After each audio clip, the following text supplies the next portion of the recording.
yung sa akin naman din, may ex pa ako bago si Rem.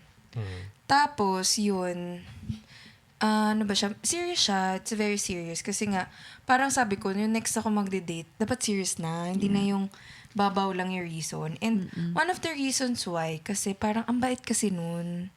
Sobrang bait niya. Siyempre, kilala mo lahat nung mga yun. Oo. Tapos, pero, despite that, cheat pa rin siya. Totoo. Napakabait mo talaga.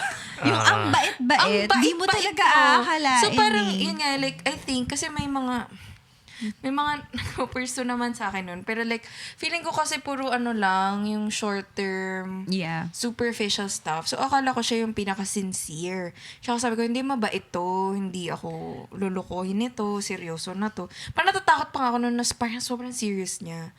Parang ang sobrang bait. The Dinkwab Show.